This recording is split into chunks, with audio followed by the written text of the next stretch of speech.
But you know, one thing we did that was so great, I fired Comey very early. And a lot of people said, oh, you should have done it. Well, you know, they're given a term. They're given a term very early. Not immediately early, but very early in a few months. And I got rid of this guy. And by doing that, it was like you threw a rock at a hornet's nest. The whole thing collapsed. You saw the love letters back and forth with the different people talking about the insurance policy. You know what the insurance policy, that was against me. That was how to If she, for some reason, loses, darling, we have an insurance policy. The insurance policy is they'll get me out. One way or the other, they'll get me out. Because you know what? This is 30, 35 years of being put into government. And you get there. And initially, I didn't know people in Washington. I was there 17 times in my entire life. I never stayed over before this. All of a sudden, I'm president of the United States. I relate, and we had tremendous people also. Don't forget, biggest tax cuts in history, biggest regulation cuts in history, rebuilt our military, took out ISIS, took out Soleimani, took out al-Baghdadi, the two biggest terrorists in the world. I mean, what we did was incredible. Strongest border we've ever had. Everything was good. No inflation. Best economy in history. We did all of this stuff. We had tremendous people. Look, they made a lot of money. Yeah. Sorry, we had tremendous people. But we also had some. You rely on others. You rely on people that you knew. You rely on other politicians to give you answers. And you find out that they are rhinos or they gave you bad advice. So we had some that weren't good. But when you think, Comey had a term. He had many years left in that term. I said, this guy's bad news. I realized it very early in the administration. I fired him. And it was wild. That's when we found out all of the corruption. Had I not fired Comey, you wouldn't know any of the things that you were talking about. You think they would have destroyed you? Well, they were trying to take me out. Yeah, they were trying to take me out. I mean, it was like a coup. It was like a coup. Had I not, you know, it's very interesting. Some people that are very smart, that you know very well, said when I did it, oh, that was a mistake, you're going to cause.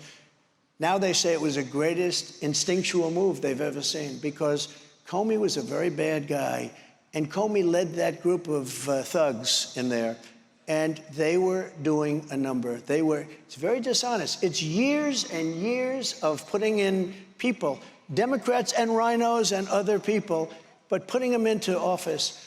And we got rid of a lot of them, but we're going to get rid of a lot more, because you have some bad people. One more question on this. In the past, I think it's been a mistake. I'm like you. I think we should have paper ballots, same-day voting, make Election Day a national holiday,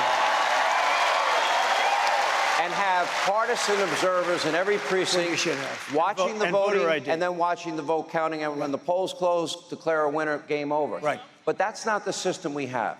Republicans have been reluctant and resistant towards early voting, mail-in voting, and they've also been resistant towards legal ballot harvesting, which Democrats have mastered, which is why they can hide in their basement, run hundreds of millions of dollars in ads, and never answer a press question or shake a hand or kiss a baby or do a town hall.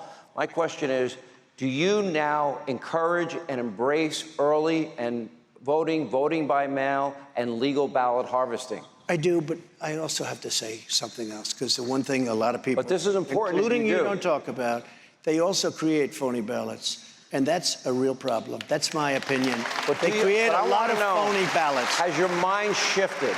In other words, I think if Republicans start out Election Day down 200, 300, 500,000 votes, that becomes nearly impossible to catch up with. For some reason, Republicans always wanted to go out on Tuesday and they wanted to vote, and I respect that. I think it's great, and it would be great if we could get back to one day and all the things that you said, with one thing else. I agree with you.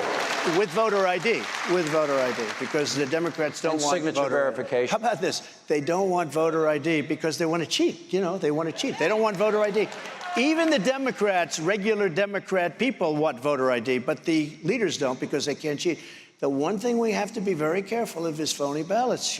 Everything you say is great, but they create ballots. That's my opinion, and that's the opinion of a lot of people. Will you encourage your voters, based on the system we have, to go along with the system of early voting and voting by mail? Because I think if you don't, it's a big mistake. No. I will, but those ballots get lost also, Sean. You know, they send them in and all of a sudden they're gone.